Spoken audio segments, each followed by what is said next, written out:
Hi friends, ಇವತ್ತಿನ Tungabhadra dam ನೀರಿನ ಮಟ್ಟ ಮತ್ತು ಒಳಹರಿವು ಸಂಪೂರ್ಣ ಮಾಹಿತಿಯನ್ನು ನಾವು ತಿಳಿಸುತ್ತೇವೆ. ತುಂಬಾ ಸ್ನೇಹಿತರು ಚಾನೆಲ್ ಅನ್ನು ಸಬ್ಸ್ಕ್ರೈಬ್ ಅನ್ನು ಮಾಡಿದೆ. ವಿಡಿಯೋವನ್ನು ನೋಡುತ್ತಿದ್ದರೆ ದಯವಿಟ್ಟು ಚಾನೆಲ್ ಅನ್ನು ಸಬ್ಸ್ಕ್ರೈಬ್ ಅನ್ನು ಮಾಡಿಕೊಳ್ಳಿ, ವಿಡಿಯೋವನ್ನು ಲೈಕ್ ಮಾಡಿ ಮತ್ತು ಶೇರ್ ಮಾಡಿ. Karnataka water resource department information ಇಂದ ಈ ಮಾಹಿತಿಯನ್ನು ತಿಳಿಸಲಾಗುತ್ತಿದೆ. ತುಂಗಭದ್ರಾ ಜಲಾಶಯದ ಫುಲ್ ರಿಸರ್ವರ್ ಲೆವೆಲ್ 1633.0 ಅಡಿ ಇದೆ.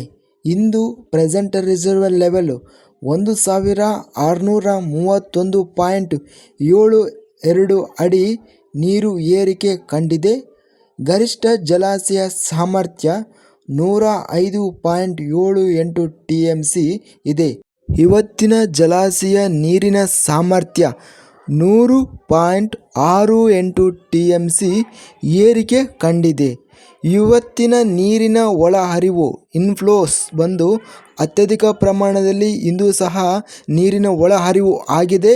1,31,821 ಕ್ಯೂಸೆಕ್ಗಳು ನೀರಿನ ಒಳಹರಿವು ಬಂದಿದೆ ಮತ್ತು ನೀರಿನ ಹೊರಹರಿವು 93,684 ಕ್ಯೂಸೆಕ್ಗಳು ನೀರು ಹೊರಹರಿವು ಆಗಿದೆ.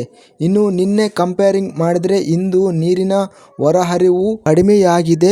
ನಿನ್ನೆ 1,50,000 ಕ್ಯೂಸೆಕ್ಗಳನ್ನು ನೀರು ಹೊರಹರಿವು ಆಗಿತ್ತು. ಇಂದು 93,684 ಕ್ಯೂಸೆಕ್ಗಳು ನೀರು ಹೊರಗಡೆ ಬಿಡುಗಡೆ ಮಾಡಲಾಗಿದೆ.